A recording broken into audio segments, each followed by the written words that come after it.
Dear students, this is Praveen Kumar Agrawal from Management Department, Rotary Institute of Management and Technology Chandosi welcomes you in today's lecture of Business Organization.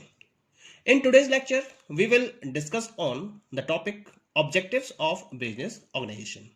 आज के topic में हम discuss करेंगे कि business organisation के क्या objectives हैं, क्या बेसिक पर्पज होते हैं या क्या क्या वो पर्टिकुलर ऑब्जेक्टिव्स होते हैं जिनको ध्यान में रखते हुए एक बिजनेस ऑर्गेनाइजेशन को डेवलप किया जाता है। ऑब्जेक्टिव्स को हम डिफरेंट पार्ट्स में क्लासिफाई कर सकते हैं। सबसे पहला पार्ट है इसके अंदर, that is economic objectives. Economic objective क्या होता है? किसी भी पर्टिकुलर बिजनेस को जब स्टार्ट किया जाता है तो उसका सबसे इंपॉर्टेंट इकोनॉमिक ऑब्जेक्टिव होता है प्रॉफिट को अर्न करना और ज्यादा से ज्यादा प्रॉफिट को अर्न करना। और बाकी जितने भी ऑब्जेक्टिव्स होते हैं वो प्रॉफिट ऑब्जेक्टिव को ध्यान में रखते हुए फॉलो किए जाते हैं, क्योंकि प्रॉफिट है तो बिजनेस आगे बढ़ेगा, प्रॉफिट नहीं है तो बिजनेस आगे नहीं बढ़ पाएगा। वो कौन कौन से अदर ऑब्जेक्टिव्स हैं? जैसे कस्टमर्स को क्रिएट करना है, रेगुलर इनोवेशन है, best possibilities of available resources हैं। ये सारे ऑब्जेक्टिव्स प्रॉफिट ऑब्जेक्टिव के साथ में अचीव किए जाते हैं। अब पहले बात करते हैं इसके प्रॉफिट अर्निंग ऑब्जेक्टिव की। This is the first objective. Profit making is the primary objective for which a business unit is brought into existence. कोई भी एंटरप्रेन्योर है या कोई भी बिजनेसमैन है, वो अपने अमाउंट को इन्वेस्ट करते हुए डिफरेंट टाइप के रिसोर्सेज को कलेक्ट करता है और उसके हेल्प से बिजनेस की एक्टिविटीज को पॉसिबल करता है। तो ये वो सारे एफर्ट्स कर रहा है। क्यों कर रहा है वो एफर्ट्स? क्योंकि वो प्रॉफिट को अर्न करना चाहता है और ज्यादा से ज्यादा प्रॉफिट को अर्न करना चाहता है। यानी कि उसका प्राइमरी ऑब्जेक्टिव क्या है? प्रॉफिट को अर्न करना, प्रॉफिट को फॉलो करना, ये उसका प्राइमरी ऑब्जेक्टिव है। प्रॉफिट को अर्न करना और ज्यादा भी जरूरी है। क्यों? क्योंकि अगर बिजनेस को सरवाइव करना है for a long period of time, उसे ग्रो करना है और अपने ऑपरेशंस को लगातार एक्सपेंड करना है, तो भी उसे प्रॉफिट की रिक्वायरमेंट है। इसके साथ साथ अगर मैं प्रॉफिट के प्राइमरी ऑब्जेक्टिव्स की बात करूं, यानी कि आप ये कहो कि आपने आज बिजनेस स्टार्ट किया और कल से आपको प्रॉफिट होना स्टार्ट हो जाए, then it is not possible. क्योंकि उस प्रॉफिट ऑब्जेक्टिव को अचीव करने के लिए उसके साथ साथ आपको कुछ और ऑब्जेक्टिव्स पर भी फोकस करना होता है। क्या क्या वो ऑब्जेक्टिव्स हैं? Creation of customer, regular innovation, best possible use of resources. Creation of customer, आपको लगातार कस्टमर्स को क्रिएट करना होता है, क्योंकि आप जब तक लगातार कस्टमर्स को अपने साथ इंक्रीज नहीं करोगे तब तक आप अपने प्रॉफिट को इंक्रीज नहीं कर सकते। मार्केट में प्रोडक्ट आपने प्रोड्यूस करा, उसको आप सेल करने के लिए मार्केट में आपने डिस्ट्रीब्यूशन फैसिलिटीज का यूज किया।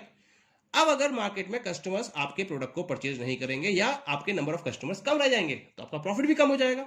तो इसके लिए आपको लगातार एफर्ट्स करने होते हैं। इसके लिए आप डिफरेंट टाइप के टूल्स, प्रोसीजर्स और मार्केटिंग एक्टिविटीज की हेल्प लेते हो और उसके हेल्प से लगातार अपने कस्टमर्स को क्रिएट करते चले जाते हो।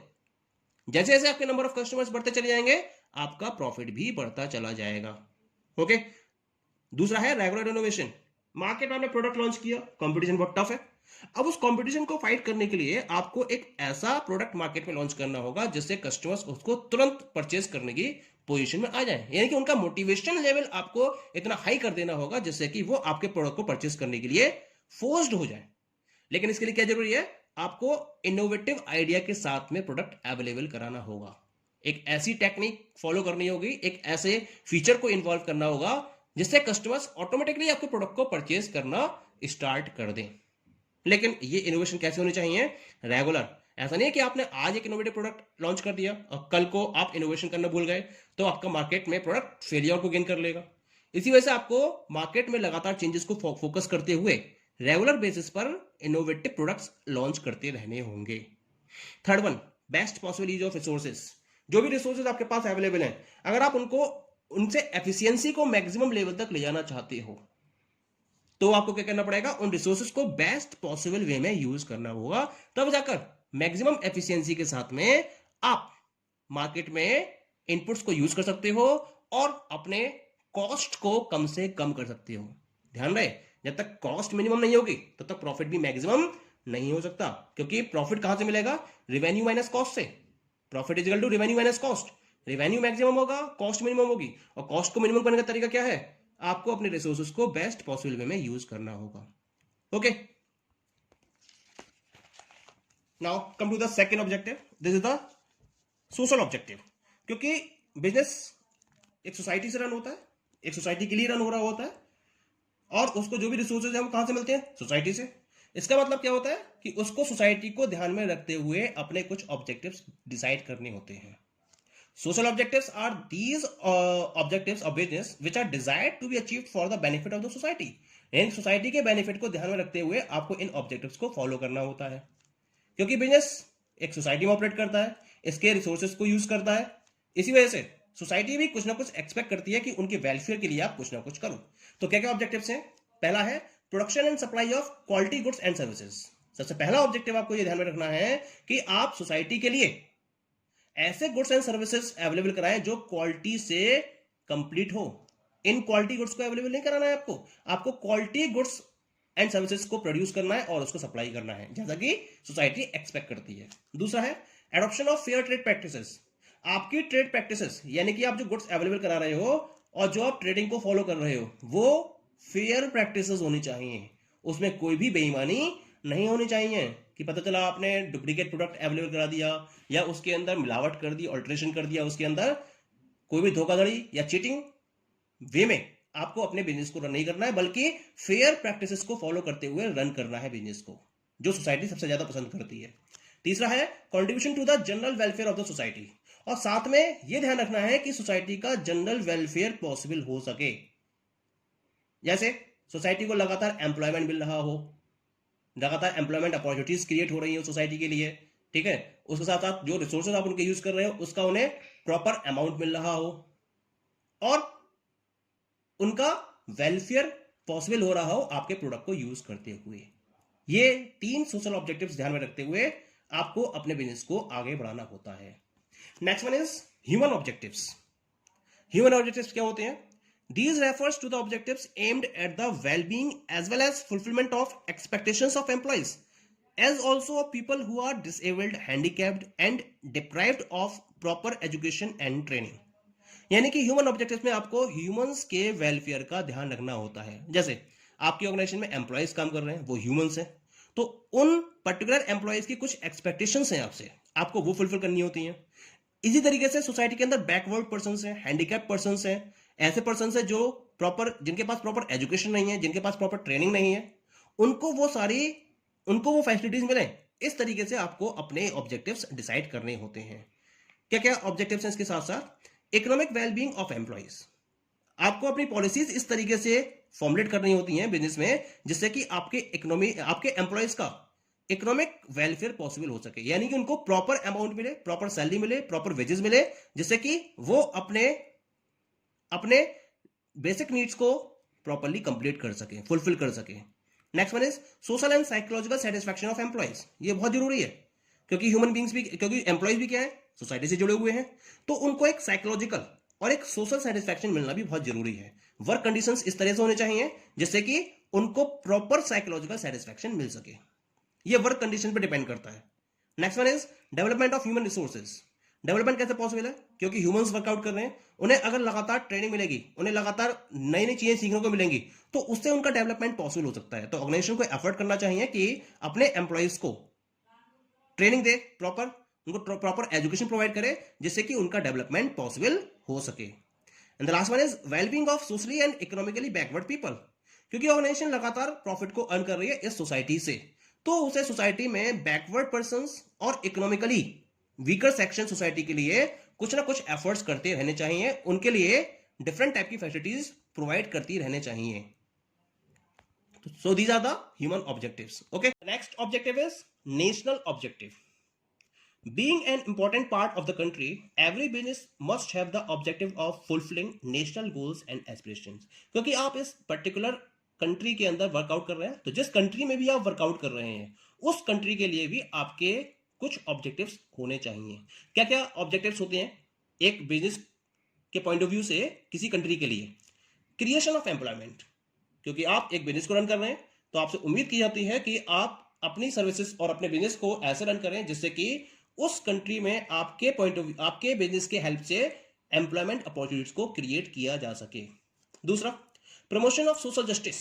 सोशल जस्टिस को प्रमोट करना ये भी एक बिजनेस की ही रिस्पॉन्सिबिलिटी होती है, क्योंकि बिजनेस जिस तरह से अपनी पॉलिसीज और स्ट्रेटजीज को फोकस करता है और आगे बढ़ाता है, वही एग्जाम्पल्स बन जाती हैं और उसी को फॉलो करते हुए बाकी लोग भी आगे बढ़ते हैं। तो आपको सोशल जस्टिस को ध्यान में रखते हुए कि सोसाइटी के हर पर्टिकुलर पर्सन को आपको अपने साथ लेकर चलना होगा।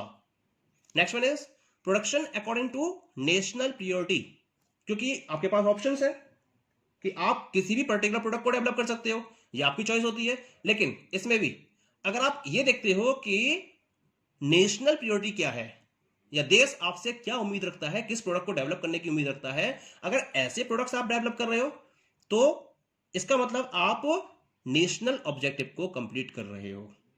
It is very good decision from the point of view of the nation. Next one is contribution to the revenue of the country, क्योंकि आप लगातार वर्कआउट करोगे, लगातार आप प्रॉफिट को अर्न कर रहे होगे, तो अगर आप प्रॉफिट को अर्न कर रहे होगे तो लगातार आप टैक्स भी पे कर रहे होगे, और जो टैक्स पे करोगे इसका मतलब आप कंट्री के रेवेन्यू में अपना एक प्रॉपर कंट्रीब्यूशन दे रहे हो। Next one is self sufficiency and export promotion. Production की पॉलिसीज आपको इस तरह से लेकर चलनी होगी अपने बिजनेस में जिससे कि जो कंट्री की रिक्वायरमेंट है वो तो आप फुलफिल कर ही दो, उसके साथ साथ एक्सपोर्ट में भी आप अपना हेल्प या अपना कंट्रीब्यूशन दे सको कंट्री के लिए। कि जितना ज्यादा आप एक्सपोर्ट में इन्वॉल्व होगे कंट्री के लिए उतनी ही ज्यादा अपॉर्चुनिटीज ग्लोबल लेवल पर क्रिएट होंगी। तो these are the national objectives. Now come to the last, these are the global objectives. Global का मतलब क्या है, क्योंकि आज का जो वर्ड है वो एक तरीके से सिंगल मार्केट बनकर रह गया है। किस वजह से? Due to the concept of globalisation the entire world has become a big market. Goods produced in one country are rarely available in other countries. आज किसी कंट्री ने गुड्स को प्रोड्यूस किया तो वो गुड्स बाकी सारी कंट्रीज में भी बहुत जल्दी अवेलेबल हो जाते हैं। किस वजह से? ग्लोबलाइजेशन की वजह से। अब क्योंकि गुड्स अवेलेबल है सारी कंट्रीज में, हर कंट्री के, तो इसका मतलब मार्केट में कंपटीशन बहुत बढ़ गया है। जब कंपटीशन बढ़ गया है तो इस कंपटीशन को फाइट करने के लिए, फेस करने के लिए बिजनेस को कुछ ऑब्जेक्टिव्स डिसाइड करने होती हैं। इन ऑब्जेक्टिव्स को हम ग्लोबल ऑब्जेक्टिव्स का नाम देते हैं। क्या क्या है ये ग्लोबल ऑब्जेक्टिव्स, एक बार देख लेते हैं इन ऑब्जेक्टिव्स के बारे में। The first one is raise general standard of living. आप अपने गुड्स को इस तरह से प्रोड्यूस करोगे जिससे कि आप सोसाइटी में रहने वाले लोगों के जनरल स्टैंडर्ड को रेज कर सको। जब आप ऐसा करने में कैपेबल होते हो तो ऑटोमेटिकली सोसाइटी आपके प्रोडक्ट को परचेज करने में इंटरेस्टेड होती है। दूसरा है reduce disparities among Nations. Disparities का मतलब क्या होता है? डिस्पैरिटीज का मतलब है कि आपको नेशंस के बीच में जो गैप है या गैपिंग है उस गैपिंग को फिनिश करना है, डिस्पैरिटीज को रिड्यूस करना है। अगर ये डिस्पैरिटीज रिड्यूस हो जाएंगी तो उससे क्या होता है? बिजनेस के चांसेस उतने बढ़ते चले जाते हैं और आप डिफरेंट कंट्रीज में अपने ऑपरेशंस को आगे बढ़ाने में कैपेबल होते चले जाते हो। Then the last one is make available globally competitive goods and services. कुल मिला के आपको ऐसा गुड्स प्रोड्यूस करना है जिससे ग्लोबल कंपटीशन को आप फाइट कर सको। एक नया कॉन्सेप्ट आता है इसके अंदर जिसको हम बोलते हैं ग्लोबलाइजेशन। क्या मतलब होता है? ग्लोबलाइजेशन का मतलब होता है think globally and act locally. यानी जिस पर्टिकुलर कंट्री में आप वर्कआउट कर रहे हो उसके अकॉर्डिंग आप प्रोडक्ट को प्रोड्यूस करो और ग्लोबल लेवल पर अपने प्रोडक्ट को प्रमोट करो, सेल करो, तब जाकर आप सक्सेसफुल वे में ग्लोबल लेवल पर कंपटीशन को फाइट कर सकते हो। अपनी कंट्री में भी आप गुड्स को मैक्सिमम लेवल तक सेल कर सकते हो और अदर कंट्रीज में भी जाकर आप अपने गुड्स को सेल कर सकते हो। ये तब पॉसिबल है जब आप ग्लोबल कंपटीशन से फाइट करते हुए गुड्स एंड सर्विसेज को प्रोड्यूस करने में कैपेबिलिटी गेन कर लेते हो। Okay, thank you.